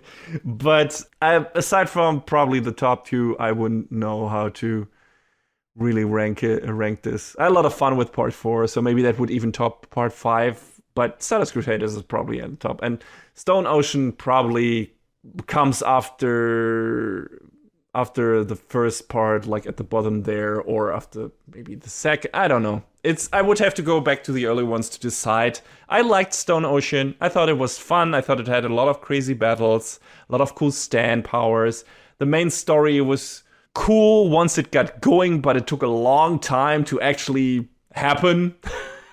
In a way, like actually stuff really happening aside from, now we're gonna sprinkle in some in between here, and then, a couple of new stand battles happen, and then we sprinkled some actual development and some reveals here, and then that and that and that. So, and I guess they could have done something else with the finale that would have related more heavily to our main characters. Would have been more satisfying in that regard. But it's like, hey, I liked this season. I thought it was good JoJo's Bizarre Adventure show. I definitely liked some other parts more, but I definitely didn't hate it, and I had a good time watching it. So I can't really complain that much. And I probably will revisit it at some point, like maybe in 10 years or something, or like, I feel like watching at least parts of Stone Ocean again. Or, going through all of JoJo's again if I want to be suicidal. But that might happen. I don't know. I probably will go through Stardust Crusaders again at some point. I wouldn't be surprised if that happens. Don't know about the other parts, but, it was my favorite at some point. So, yeah, maybe it's in another decade or two, I will reevaluate all seasons, all parts of JoJo's again. But for now, I feel like we can put the lid on at least the Joestar arc of this bizarre adventure, because as far as I know, and which I mentioned in the beginning of this review, after this we go to a different timeline, different alternate universe thing that starts in a Wild West scenario. And I don't even know what happens in Steel Ball Run. I don't know if stands are involved. I don't know if weird stone masks and vampires are involved. If it begins a completely different way. And then, of course, after that, we get JoJo Leon, JoJo Lion. And now Araki has started JoJo Lands. So it doesn't seem like the train is slowing down anytime soon. I don't know if we will get adaptations to all of these. But I know that Steelborn Run is a lot of people's favorite. So it's apparently some of the best is still to come. So I'm absolutely looking forward to that if we get an adaptation of that. I don't know about you, John. Are you done with JoJo's? Are you like, okay, I can live with this being the end of JoJo's, or will you would you jump in the fray again with me once they announce that Steelborn Run might happen? I'm satisfied with this being the end of the core Joestar saga that we have been following all these years.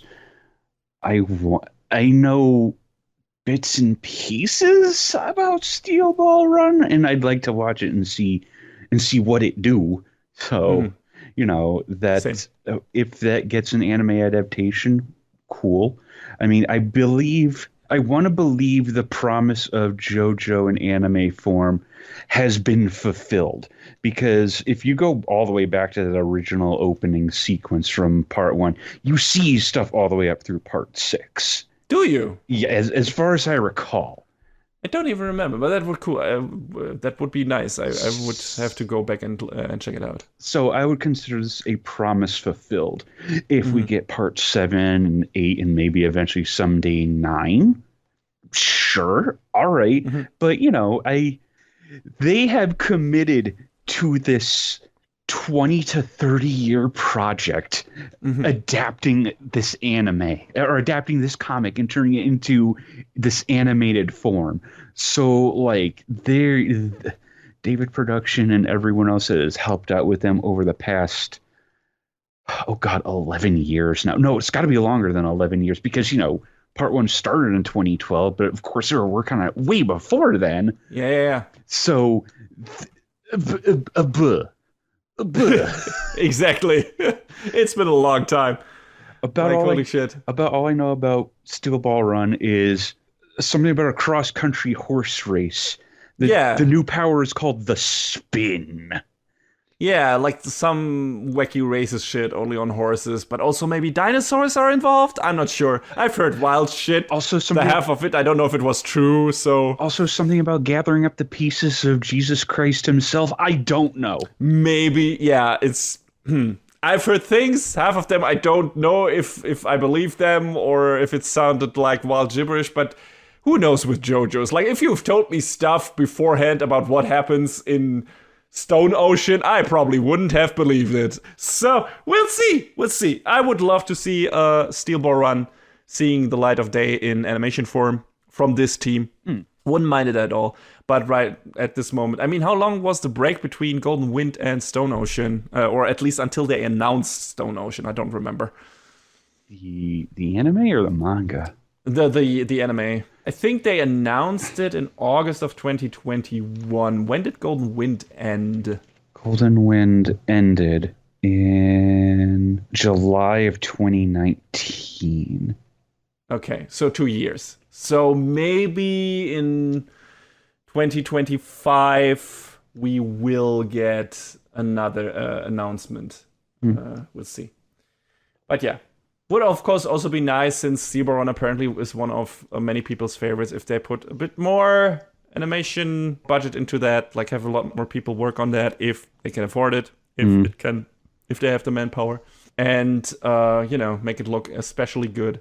But also, again, JoJo's doesn't necessarily need that. It profits from its wild characters, from its weird-ass style, from its crazy battle setups, and outlandish stories and storytelling. So, as long as that is still present in the adaptation of Steel Ball Run, I'm pretty sure we'll have a good time. Oh, sure. And with that said, we've come to the end of our reviews for fall season 2022.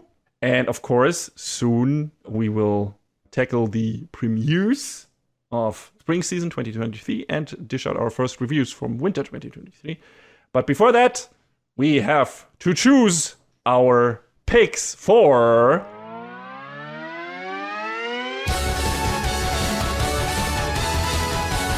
Best of the Season. All right, Best of the Season. I'm gonna go first this time, John. What could my choice for? It's Mob, of course. It's Mob. Jesus Christ, people, we're not gonna postpone it. This is ridiculous. Like, I could make a big hubbub about being like, hey, here we had this cool show. So we had a lot of cool shows this season. But come on. If you've listened to my fucking Mob Psycho 100 season 3 review, you know that it would be my pick for Best of the Season. I think all of the seasons of Mob Psycho 100 have been in our Best of the Season choices at some point. You're right. So, yeah, so this was a no-brainer, and it's a fantastic finale to a great series, like everything that I could have hoped for and more, and I loved it to death. So of course it's gonna be my pick. Not to forget the other ones, like, and I'm pretty sure since we are the having our Cake and Eating It Too podcast, John might pick one of the other ones that I have in the background, so I'm not gonna mention that, but I enjoyed the first season of Witch from Mercury. I enjoyed the show that John is probably going to bring up, and I enjoyed the beginning of Chainsaw Man a lot, but, both of those shows still feel like they're revving up their engines, and they're going to go get to the really interesting part in the next season. So I'm fine with not choosing those. And Spy Family is fun and light and fluffy, and I've already picked it for spring 2022 for my Best of the Season, so I'm super fine with not picking that, even if Mob wasn't a runner in this category this season. But it is, and it's definitely my obvious choice for Best of the Season. Like, no contest. It's a fantastic show, and you should watch all 3 seasons of it, and if you haven't yet, I don't know what to tell you, aside from please do it, or I'm gonna start insulting you and your family. Wow. Yes, that's what I'm gonna do. Ow. And John, what is your pick for Best of the Season? Pop Team Epic Season 2. I didn't actually talk about this show. I completely forgot about it, and how it went even further off the rails. And the final episode was just it was just a Sentai action show. Yes. I mean, you don't have to review everything you look at, and you mentioned it in the sneak peek when it came up. So it got its minute in the spotlight for sure. But I feel, because I didn't think to mention it during our Quick and the Dead, but the second season of Pop Team Epic was even baddier than the first. And like I said, the concluding episode was, they made good on a promise from the first episode of the season that I don't think anyone expected would actually happen. and it was sick. If you want like a little bit of a, oh hey, we just threw in a Kamen Rider episode starring Shota Aoi because we could. I don't mind that. That sounds like a fun time. It was great. But first, I'm gonna check out the new Kamen Rider movie by Hideaki Anno. By Hideaki Anno. That looks like a damn good time. Yeah, I heard some talk about that, but I've never super been on the Kamen Rider train, so I know. I hope. But maybe I hope you enjoy it. Yes, I hope so too. But yeah, what are your other contestants, contenders, whatever? I mean, obviously Mob, but that goes without saying. JoJo's was good. Bocchi the Rock was great. Spy Family was fun. Gundam was intriguing and looking forward to more of that. Akiba Maid War was insane. Yeah. I didn't even mention JoJo's because I was like, yeah. Well, because we just finished talking about it. Yeah, exactly. I was like, yeah, no, not against Mob. No. It wasn't even in the ballpark. I was like, okay, we just talked about it. I don't need to mention it anymore. But it didn't have a chance, even though I love JoJo's. But come on. So I really enjoyed everything I watched this season. I didn't drop a single thing this season, which may or may not have been to the detriment of my free time, but oh well. How do you pick one of these? Well, okay, so obviously Mob Psycho, great, fantastic, what an incredible send-off. If I had to pick one, though, I'm going to pick the oddball one and say Akiba Maid War. I would like to say I'm not surprised, John. I was really seesawing back and forth between that and Bocchi the Rock, because I really like Bocchi the Rock too, man. Sure, but I feel like you were like Akiba Maid was doing a lot of things for you that you didn't expect as well, and it finished up super strong. Yeah. You mentioned that before, and that has a lot of worth. So, and it's also very Bocchi the Rock might be, I haven't seen it, might be fresh in terms of what it does for the musical anime genre and solid character work and everything.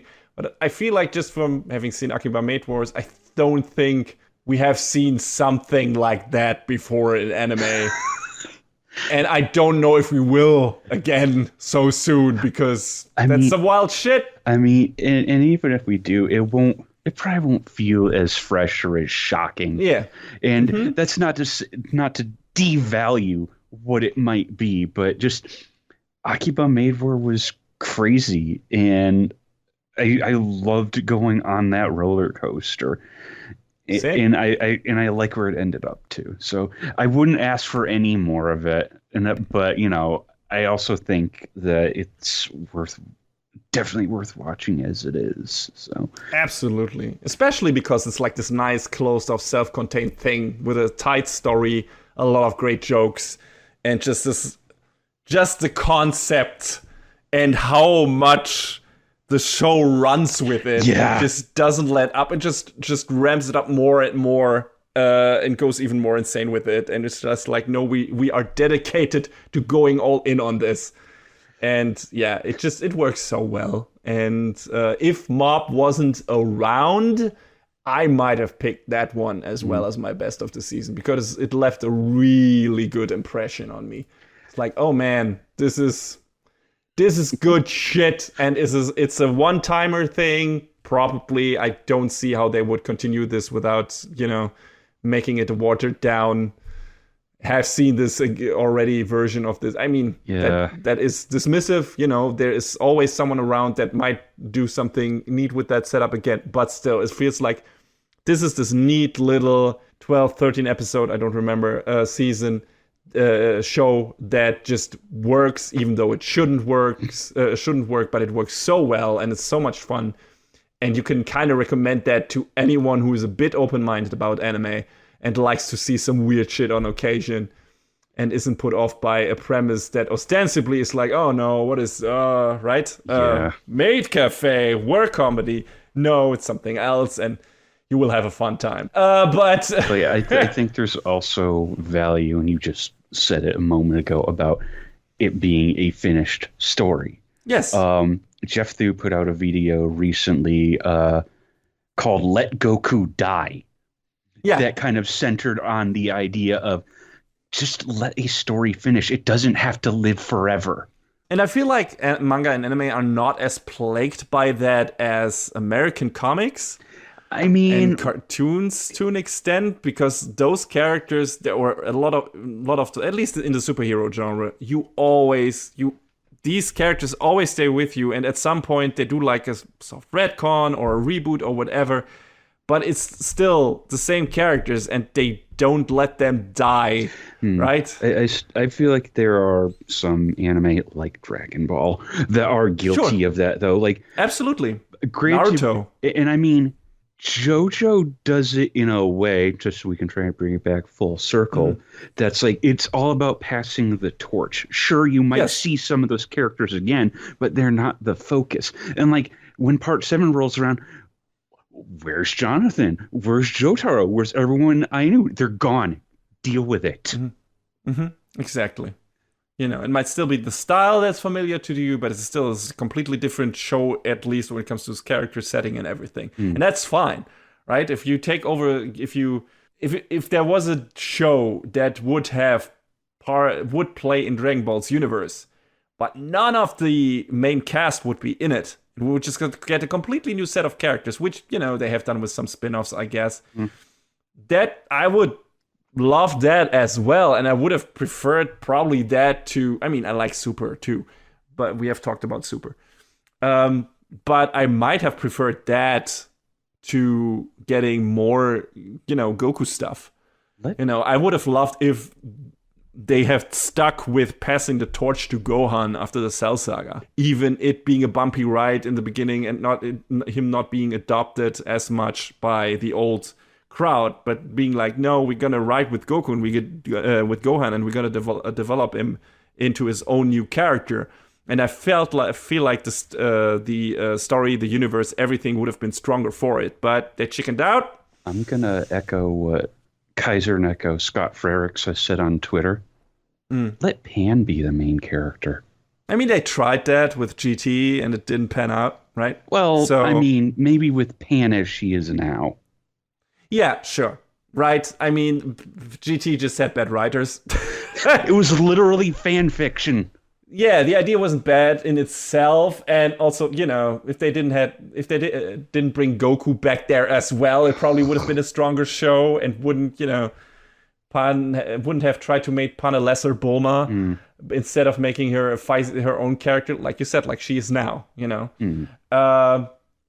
But yeah, I don't. Dragon Ball is Dragon Ball, and it's kind of like, yeah, okay, at this point, you know what you're getting, and you're not going to get much different from that, and if you're fine with it, you're good. And there's some anime that kind of have the same problem, where it's like, hey, has been a long-running franchise that has been forever and has not. You don't let that franchise rest, or these characters just stop. They finally finished Pokemon, at least Ash's part of the story, apparently. And how long did that take them? 20-something years. Yeah, meanwhile, Detective Conan Case Closed is still in limbo of eternal childhood. Look, it's okay because it hasn't even been a year since the story of Detective Conan started. Don't ask questions. Yeah. So, you know, there are some of those shows in anime and manga, but I feel like they're not... it's not as problematic as in American superhero comics and cartoon. Of course, there you also have outliers, but you just have more characters that just don't leave the public consciousness at some point, and not because they are so iconic, but because they're just always around. Marvel superheroes. They just don't disappear. So when's the next Marvel movie coming out now? Oh, yeah. I'm always grateful when an anime, even a manga, wraps up its story, and even more so when an anime gets to run its full course to, you know, the adaptation of the manga from beginning to end. I always like that about manga, that usually, except for the really long-running shonen stuff, you have a kind of a story that finishes up at some point. The authors usually have an endpoint for their stories in mind, however long it might take, but it's not an endless self-fulfilling prophecy. So I like that. So yeah, there are some outliers, but in general, just like with JoJo's, either you have something that gets mixed up again and again and stays fresh that way and changes its cast and characters, or you just finish up the story, and that's cool. And yeah, I hope it stays that way. I hope we get even more like short-term cool stuff like Akiba Maid Wars. Even might it be an anime original, or might it just be a short manga that gets an adaptation? I would love that. I also like my long-running shonen stuff, but it's also really nice to have a show or a story that wraps up in 12 or 13 episodes. That can be really nice and fulfilling in its own right. And you can also easily recommend it to other people because it's not a tough ask. Right. Yeah. All right. I guess that's our word on Best of the Season, Mob Psycho 100, and Akiba Maid War. So check out those two shows most definitely, because you will have a good time watching them, we are sure. And with that, we're finally at the end of this this season of Anime Brain Freeze, and we will see you soon in our sneak peek for the premieres of Spring Anime Season 2023. Until then, stay frosty and stay hydrated.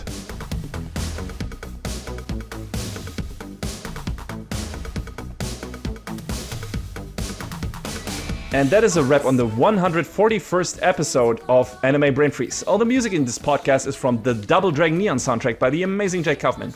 Please go to virt.bandcamp.com and check out his awesome work. Our show is available on most of the popular podcast services, but it's always worth visiting animebrainfreeze.com for our review index and more. Leave us comments and questions on YouTube, follow us on Twitter at AnyBrainFreeze, or send an email to animebrainfreeze@gmail.com. We would love to read your feedback. Thanks for tuning in. We hope you had a good time, and please join us again on our next episode. Macht's gut. So long, everybody. Next time on Anime Brain Freeze. An old hero in new threads. Stampeding right into our hearts one more time.